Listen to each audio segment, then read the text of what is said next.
Acho que agora devemos levar os dois discursos de seguida. Não é bem um jantar a prestações, mas é uma oportunidade muito boa para agradecer a vossa presença tão significativa neste jantar, nas duas salas que já aqui foram referidas, para cumprimentar o Dr. Paulo Portas, como Presidente do CDS-PP e como Vice-Primeiro-Ministro, também o nosso cabeça de lista, Francisco Costa da Silva, bem como a Maria do Céu Farinha, António Francisco. E todos os que compõem esta lista e que estão, portanto, a apresentar-se connosco ao eleitorado, a prestar contas, porque temos 4 anos de exercício governativo que podemos mostrar, que podemos confrontar com o eleitorado e, ao mesmo tempo, para lhes falar do futuro. Porque todas as eleições têm uma parte em que se presta contas e se julga ao passado e outra em que se olha para o futuro.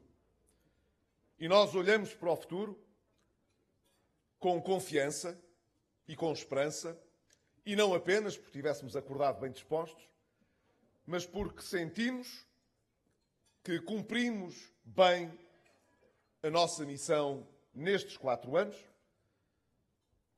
e que, ao contrário daquilo que os nossos adversários pensam, não esgotamos nem o nosso programa, nem as nossas energias, nem a nossa ambição a arrumar a casa desarrumada que nos deixaram e a compor as contas públicas que estavam desequilibradas conforme as encontramos há 4 anos atrás.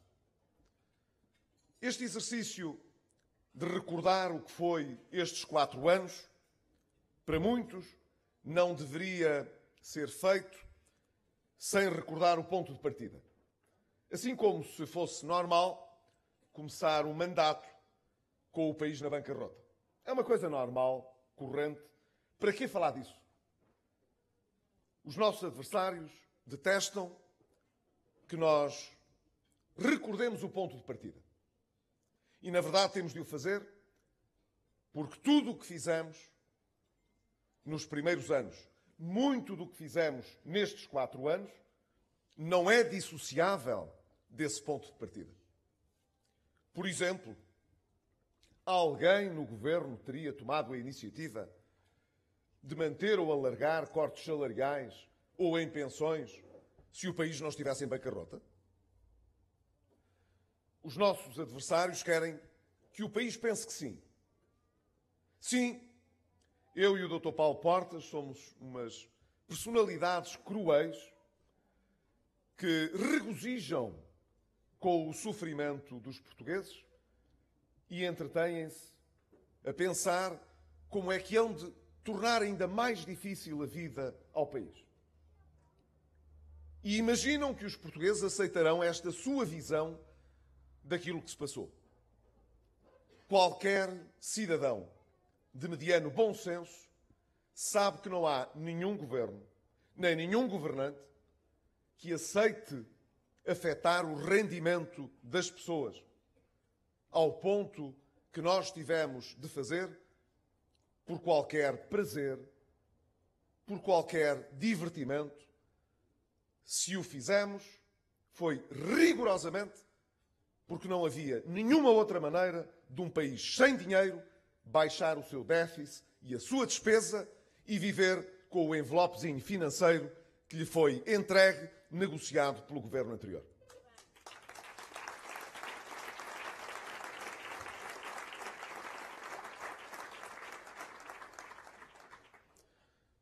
E se é assim, se qualquer português de mediano bom senso percebe a situação de que partimos, sabe também que o resultado a que chegamos não se deveu ao acaso, não se deveu à Troika, não se deveu à vigilância internacional. A Grécia teve troika, teve vigilância internacional, teve todos os seus credores a dizer-lhe o que tinha de fazer e não fez. Desde que eu sou primeiro-ministro, já conheci 4 primeiros-ministros na Grécia. Há uma quinta que ainda não conheci e é provável que venha a conhecer ainda um outro a seguir às eleições deste mês. Neste período, a Grécia teve 3 resgates. E todas as teorias que os adversários que enfrentámos em Portugal defendiam como o caminho correto e adequado para Portugal, hoje nós podemos ver o resultado que deu, porque foi prosseguido na Grécia e podemos comparar as duas situações. Quando se procura diminuir os resultados que alcançamos, por exemplo, nos juros que hoje no mercado secundário enfrentamos. Porque é que Portugal tem juros tão baixos? Dizem os nossos adversários. Por causa da política que é seguida pelo Banco Central Europeu. Mas a Grécia também está na zona euro. O Banco Central Europeu tem uma política que chega à Grécia. Porque é que nós temos taxas de juro bem abaixo de 3% a 10 anos e a Grécia tem taxas de juro de 9% e mais, que é como quem diz, não consegue contrair empréstimos a longo prazo? A resposta é clara. Porque nós fizemos o que era importante para incutir confiança nos investidores, confiança nos portugueses. Arrumámos a casa, sim, mas fizemos mais do que isto.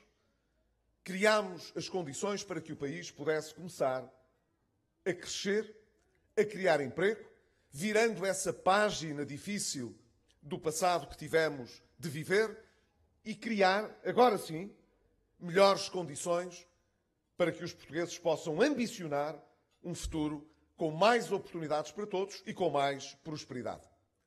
Isso não aconteceu, no entanto, nos países em que se testou a designada alternativa para o crescimento. E isso foi particularmente visível durante todo o tempo em que um partido que entendia que o caminho a seguir devia ser outro, chegado ao poder, procurou executar essa política. E durante o período em que isso aconteceu, a perversão foi completa. Todos aqueles que tinham mais rendimentos, mais dinheiro, puseram o dinheiro todo no exterior.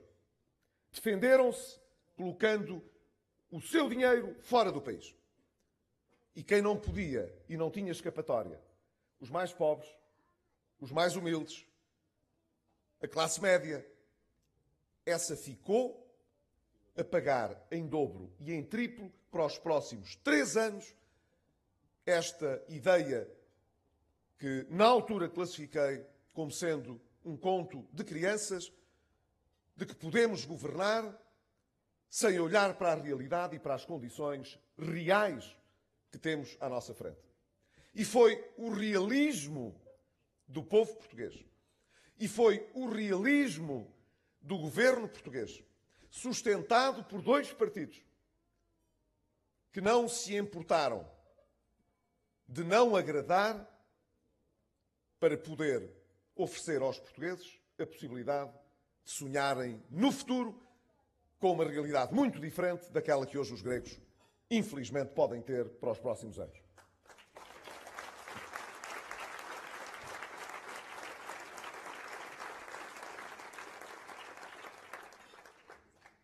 Estes 4 anos, portanto, foram anos muito importantes para todos nós. Não foram anos apenas para seguir o ditame que os nossos credores estabeleceram.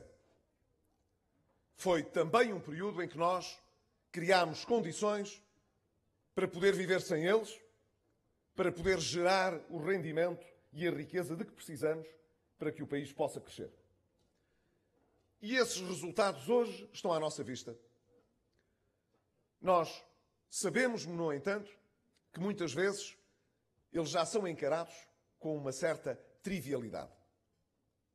Como se fosse perfeitamente natural que assim acontecesse. Há 2 anos atrás, o país comunicacional vivia obcecado com o segundo resgate. Por causa da espiral recessiva. Lembram-se toda essa conversa, com certeza.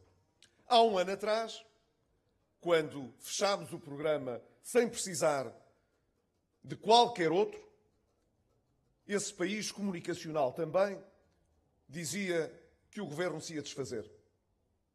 Não podia prosseguir, porque o governo era pior que a Troika e, não obstante ter mandado a Troika embora, ia fazer da Troika agora cá dentro. E isso iria matar o país. E ao longo desse tempo, o que é que nós vimos? Vimos que a nossa economia começou a recuperar. Isto foi o que se passou. Nós, em 2013, saímos de uma recessão profunda que nos foi legada pelas circunstâncias da bancarrota. Tenho dado esta imagem.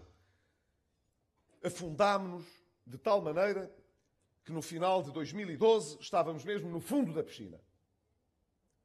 E durante todo o ano de 2013 não fizemos outra coisa senão inverter a situação em que estávamos e começar a emergir até deitarmos a cabeça de fora e podermos respirar, como aconteceu em 2014. Mas desde 2013 começámos a crescer. E desde 2013 que começámos a criar emprego. E hoje começamos a medir. E verificámos que nos 2 primeiros anos a recessão destruiu 400 mil empregos e nós, nos últimos 2 anos, conseguimos recuperar mais de 200 mil. E hoje mesmo,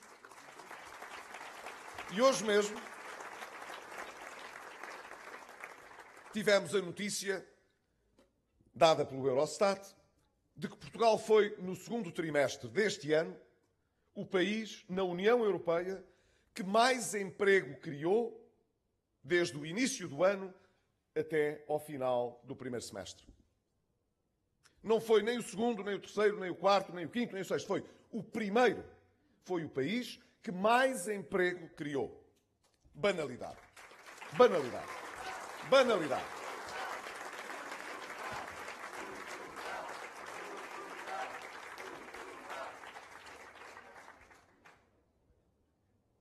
Revisão após revisão, as instâncias externas vão se aproximando das nossas previsões para a economia.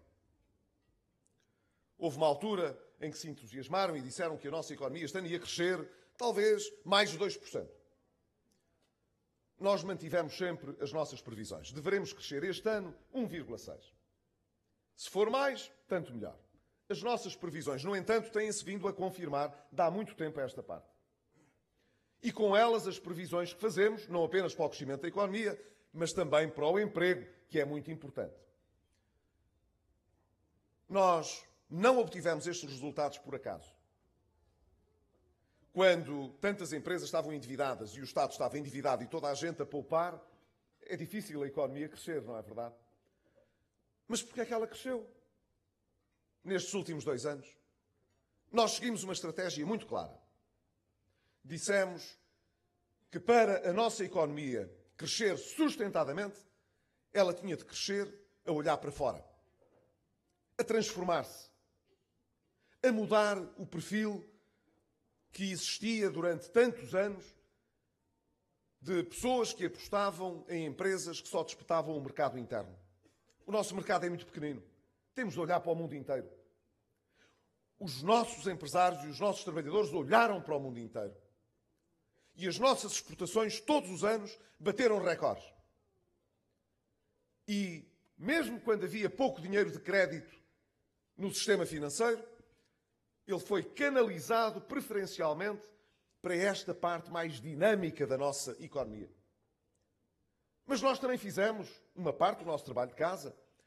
Lembram-se do supercrédito fiscal que adotámos e que despoltou uma primeira grande iniciativa do lado das empresas apostando no investimento que já estava planeado. E depois veio a reforma do IRC.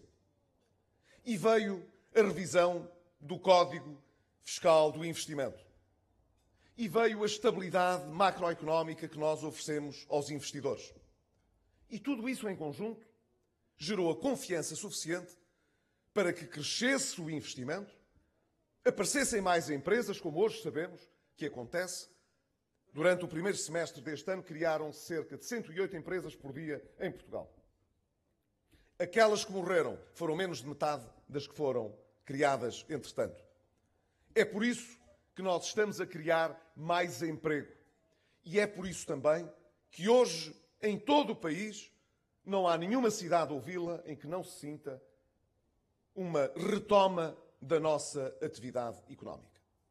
Isso deveu-se à ação persistente, à estratégia que foi delineada por este Governo e pela forma extraordinária como sindicatos unidos na UGT, empresários unidos nas confederações patronais, se aliaram ao Governo, não por razões de natureza ideológica ou partidária, mas porque perceberam, pressentiram que a única maneira de darmos a volta à situação era termos um espaço de diálogo e de compromisso, como nós conseguimos fazer em Portugal, apesar da crise.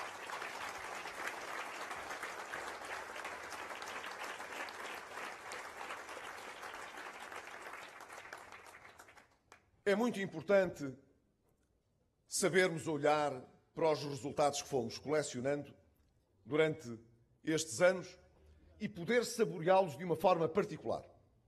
Eu, pelo menos, quando olho para alguns desses resultados, tenho uma satisfação particular. Faz hoje, justamente, anos que se criou o Serviço Nacional de Saúde. E para quem, como eu e o Dr. Paulo Portas, andou tanto tempo a ouvir dizer que o Governo destruía o Serviço Nacional de Saúde, é muito importante olhar para a realidade neste aniversário do Serviço Nacional de Saúde. E recordar que quando começámos, as dívidas que existiam no Serviço Nacional de Saúde valiam mais de 3.700 milhões de euros. Pagámos mais de 2/3 das dívidas. Havia fornecedores que ameaçavam, mais de 50, suspender fornecimentos aos hospitais portugueses por causa das dívidas. Hoje não há ninguém que não tenha noção que a confiança no Serviço Nacional de Saúde é total, do lado dos seus fornecedores. Conseguimos, apesar das dificuldades, criar uma resposta maior do Serviço Nacional de Saúde e facilitar o acesso ao Serviço Nacional de Saúde. Criámos, não foi só aqui em Évora que se criaram novos centros de saúde, foi no país inteiro, nestes anos, abriram-se 37 novos centros de saúde, 7 novos hospitais, cerca de 130 unidades locais de saúde.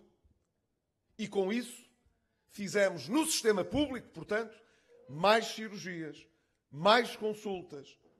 Conseguimos que mais portugueses tivessem acesso ao Serviço Nacional de Saúde com mais qualidade e melhores resultados. Não espanta que os indicadores, os principais indicadores de saúde, tenham melhorado nestes anos em Portugal.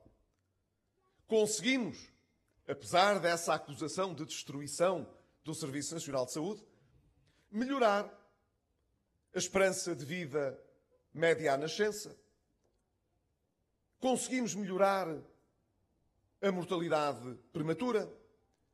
Conseguimos melhorar todos os indicadores relativamente à tuberculose.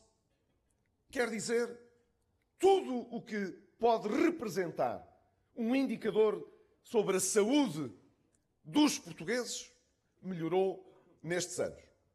E os portugueses, apesar disso, pagam hoje menos 300 milhões de euros de medicamentos e o Serviço Nacional de Saúde paga menos quase 500 milhões de euros, 470 milhões de euros em medicamentos, apesar de se consumirem mais medicamentos hoje do que há 4 anos atrás.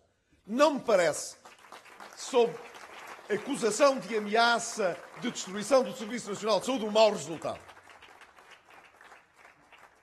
Mas agora que percebemos que reforçámos o Serviço Nacional de Saúde, que melhorámos a aposta no ensino público, dou apenas 2 indicadores na área da educação, por respeito ao vosso estômago e ao resto da noite.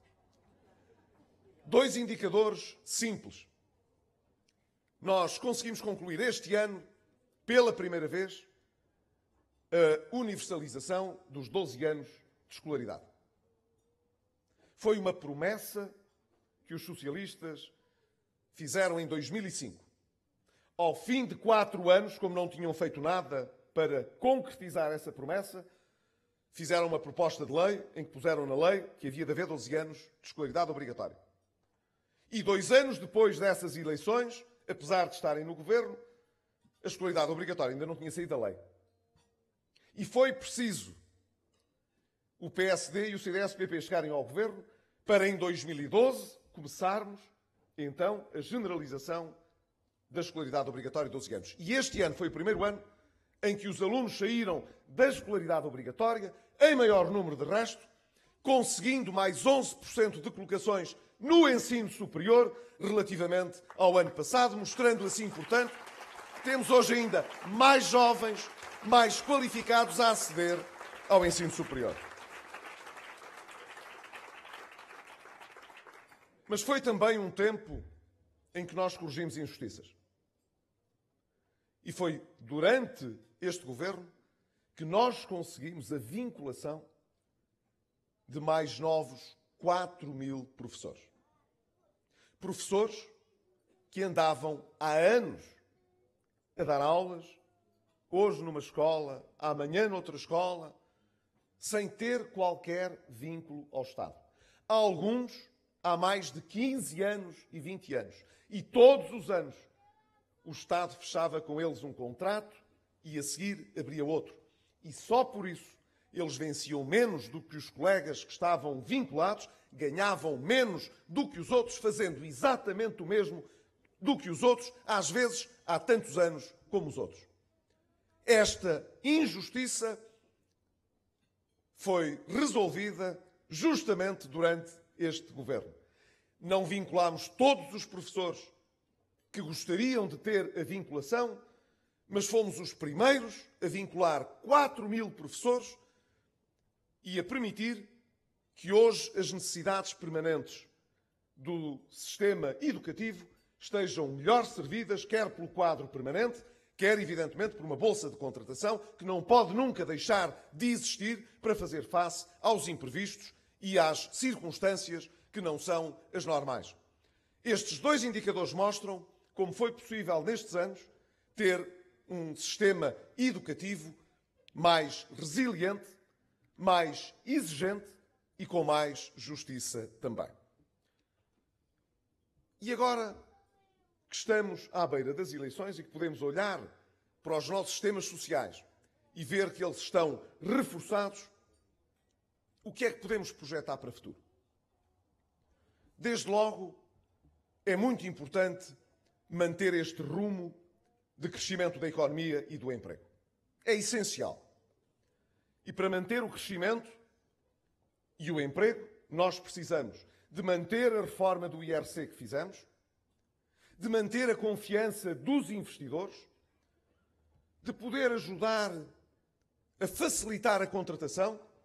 Temos um programa a que chamamos Contratação Ativa, que permite que, sem mais custos para a Segurança Social, nós possamos convidar as empresas a contratar mais pessoas que estejam desempregadas e, portanto, a receber o subsídio de desemprego.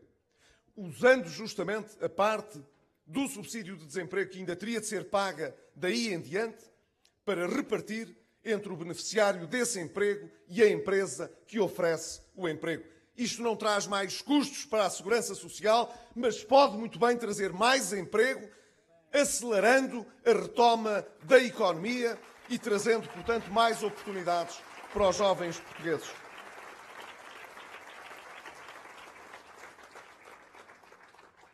Mas queremos também que estes bons resultados, além de crescimento e emprego, nos possam garantir duas coisas que são prioritárias nos próximos anos. A primeira, a natalidade. Todos sabem aqui em Évora como o país se tem vindo a despovoar. Não é apenas relativamente ao interior, em que as pessoas há anos que procuram mais o litoral e, portanto, em que o despovoamento decorre do facto das pessoas passarem do interior, onde teriam menos oportunidades, para o litoral, onde poderiam ter mais oportunidades de emprego. É um despovoamento de todo o país, porque nós hoje somos um país com uma natalidade recessiva. E, no entanto, nós sabemos que há famílias que querem ter mais filhos. E nós precisamos de uma sociedade mais amiga das famílias e das crianças, porque precisamos de ter mais crianças e mais jovens para garantirem o futuro, não apenas da nossa economia, mas da nossa sociedade. Nós já começámos esse trabalho. Nós já começámos a dar mais apoio, nomeadamente em sede fiscal, para as famílias com mais filhos ou com mais idosos a cargo. Discriminámos justamente essas famílias com a introdução do chamado quociente familiar. Queremos ampliá-lo nos próximos anos. Em 2016 e em 2017, termos ainda a possibilidade de desagravar mais os impostos de IRS, não apenas para as famílias todas, com o desaparecimento programado da sobretaxa, mas também dando um sinal importante para as famílias que podem e querem ter mais filhos ou cuidar mais dos seus idosos. Queremos também alargar a rede do pré-escolar. Nós sabemos, não é apenas o custo da educação das crianças, do tempo que precisamos de lhes dedicar, é também a falta de soluções que quem trabalha muitas vezes sente quando olha para a rede do pré-escolar. Nós conseguimos universalizar uma rede pré-escolar até aos 5 anos. Queremos, a partir do próximo ano de 2016, ter uma rede pré-escolar que cubra os 4 anos. E se isso for alcançado, como eu julgo que podemos alcançar até ao final da legislatura, teremos condições de começar a preparar o alargamento do pré-escolar para os 3 anos. É isto importante ou não é para Portugal? Eu acho que isto é decisivo para o nosso país.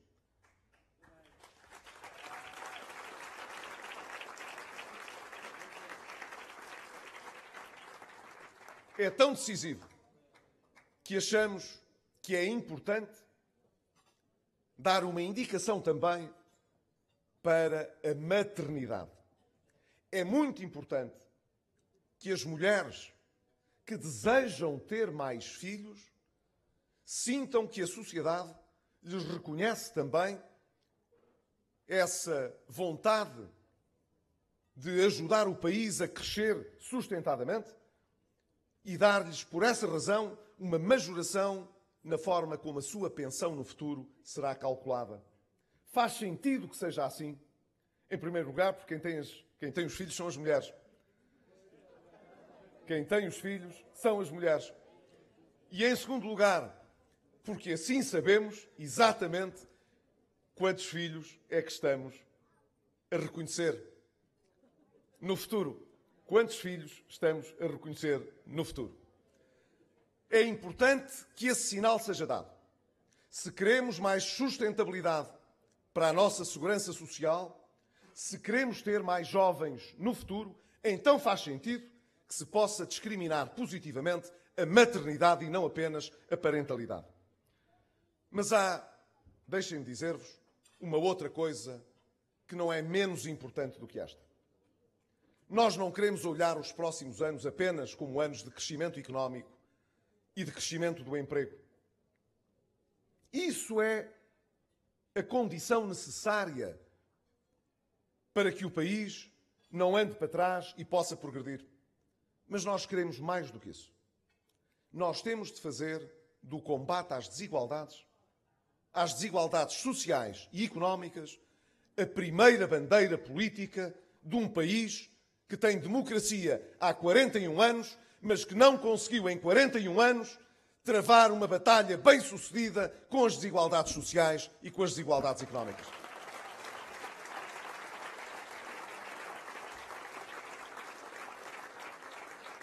Essas desigualdades hoje estão bem espelhadas na forma como podemos decompor o IRS. Nós sabemos, quando olhamos para a receita de IRS, como é que ele é distribuído pelo conjunto dos cidadãos. Cerca de 53% dos portugueses não paga IRS. Sabem porquê? Porque têm rendimentos demasiado baixos. É por isso que não pagam. Não é porque fujam ao imposto. É porque os seus rendimentos são muito baixos. É mais de metade do país. Não é assim por causa da crise. É assim há muitos anos. É assim há muitos anos. E depois, quando olhamos para um pouco mais de contribuintes, verificamos que 65% pagam menos de 4% da receita. Quase 7% dos contribuintes que pagam IRS suportam mais de 20% dessa receita. E por aí fora. Quer dizer, temos uma assimetria total. Nós não queremos apenas uma economia a crescer e a gerar rendimento.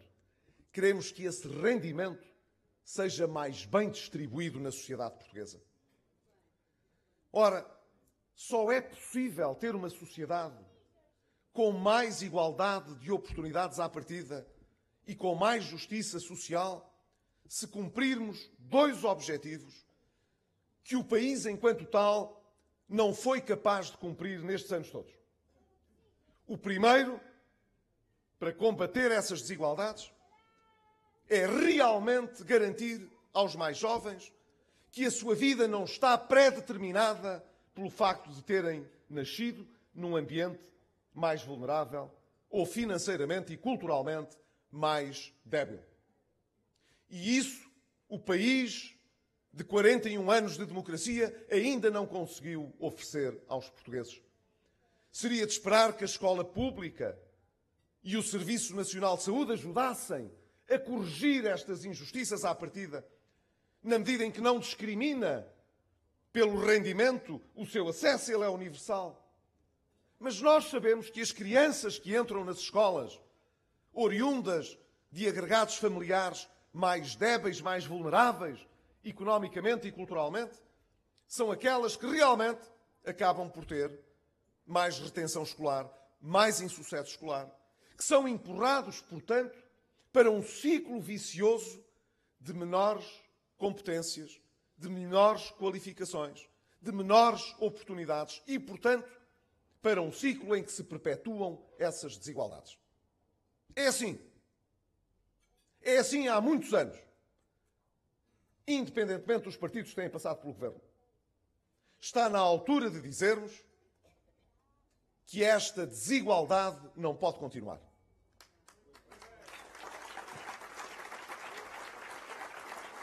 E por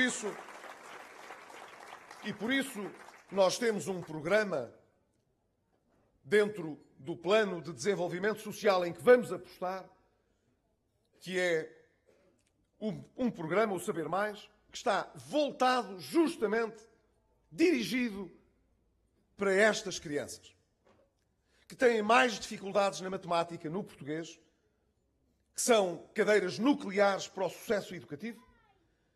E não é só na escola, é com os parceiros sociais, nos bairros onde vivem, nos meios mais desfavorecidos de que provêm, dar-lhes a oportunidade, a verdadeira oportunidade de poderem logo ali, quando ainda são jovens, e isso faz diferença, dar-lhes a verdadeira oportunidade de mudar radicalmente as suas perspectivas de vida para o futuro e não esperar pelo abandono escolar e não esperar pelas desigualdades que são perpetuadas no nosso sistema educativo.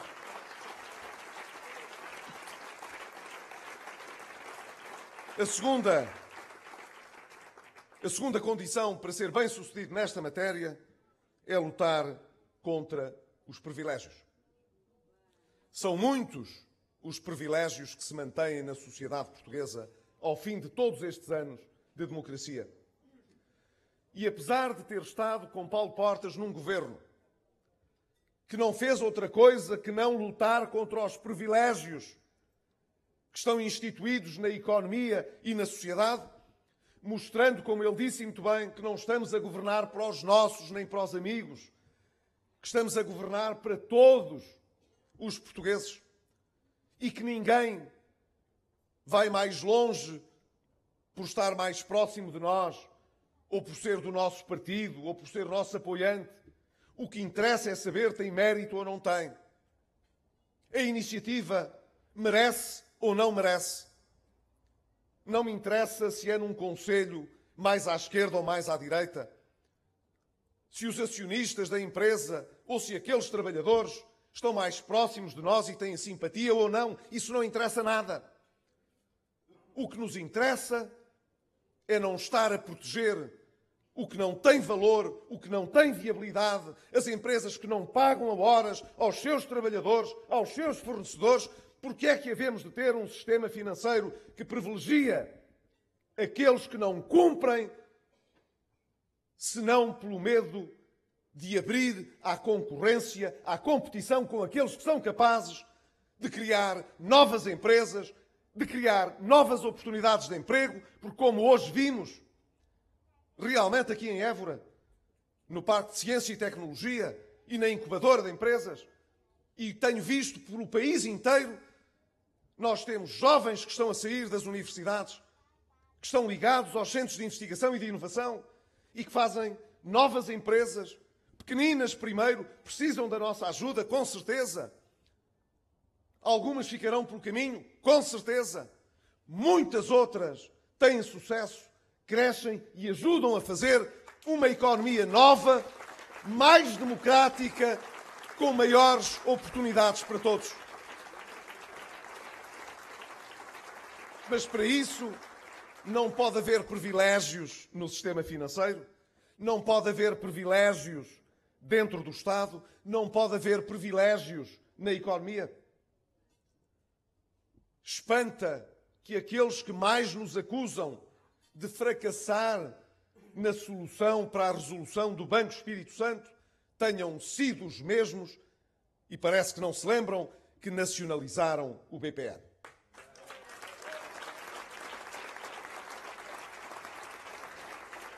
E quando nacionalizaram o BPN, passaram a fatura ao país inteiro, a todos os contribuintes que têm pago justamente essa nacionalização, com muita dívida que teve de ser emitida para pagar esses prejuízos.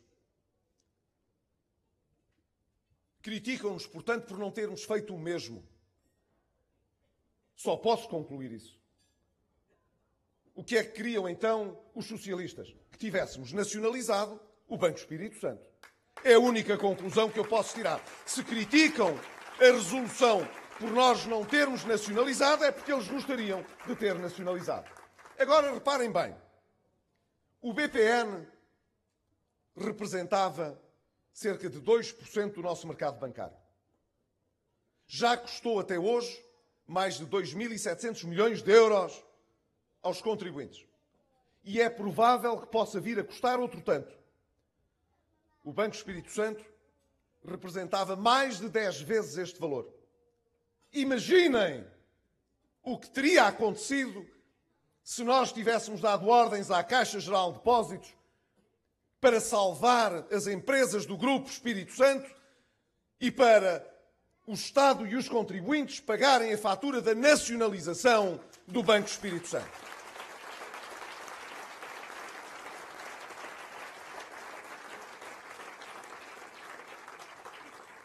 Agora vêm dizer que devia ser o Governo a resolver o problema dos que foram enganados pelo Grupo Espírito Santo. Falam tanto e têm de dizer tanto todos os dias que se esquecem do que disseram há um mês atrás. Há um mês atrás disseram: quem tem de resolver o problema dos lesados do Grupo Espírito Santo são os tribunais. Mas como as eleições se aproximam, é preciso começar a dizer coisas que agradem mais às pessoas, talvez. Pensam eles. E então agora já não são os tribunais. Agora é o Governo que tem de resolver.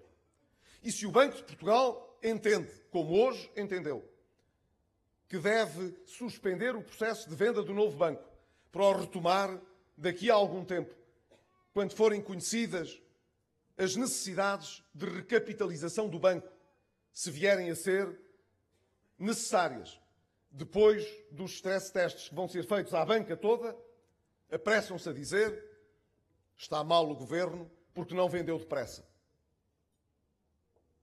Há umas semanas atrás diziam que era imoral o Governo estar a interferir no processo de venda para vender depressa antes das eleições.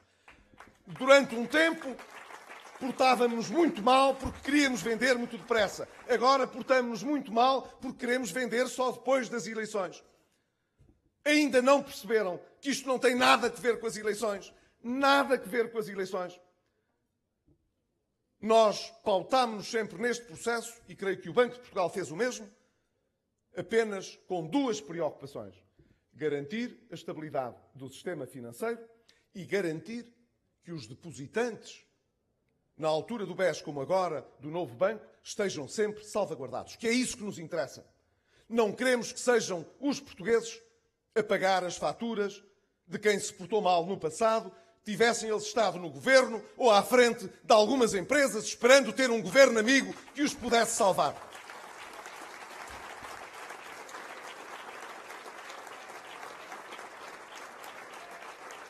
O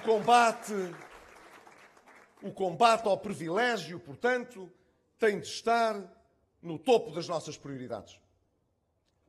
E sendo assim, é muito importante que o país, nestas eleições, distinga bem aquilo que é a velha maneira de fazer política, de manter e renovar os privilégios existentes, de condicionar a atividade independente até da própria comunicação social, como nós já tivemos a oportunidade de observar. O país precisa de estar muito atento a estes pequenos sinais. Eles têm sido eloquentes. Quanto mais à vontade para as eleições o Partido Socialista se julga sentir, mais os velhos tiques da velha política começam a emergir. É por isso que eu digo: sim, Paulo Portas, nós, nestas eleições, podemos sonhar com um futuro melhor, andar para a frente, construir em cima do que fizemos, porque construímos as asas com que podemos voar nos próximos anos e não queremos arriscar voltar à velha política demagógica, protecionista, que trouxe o país à bancarrota e aos sacrifícios que todos tivemos de fazer nos anos que deixámos para trás. Estas eleições marcarão, portanto, uma etapa importante da maratona que começámos há 4 anos. E mostrarão que, da mesma maneira que não foi um acaso o país entrar na bancarrota em 2011, não foi por obra do Espírito Santo. Não foi por obra do Espírito Santo. Teve responsáveis políticos claros e políticas que trouxeram o resgate, assim também a recuperação da economia, o crescimento do emprego, o combate às desigualdades e o futuro por uma sociedade mais coesa e mais vigorosa não acontecerá por acaso, depende da vontade dos portugueses. E é essa vontade que nós vamos ouvir no dia 4 de outubro. Viva Évora! Viva Portugal!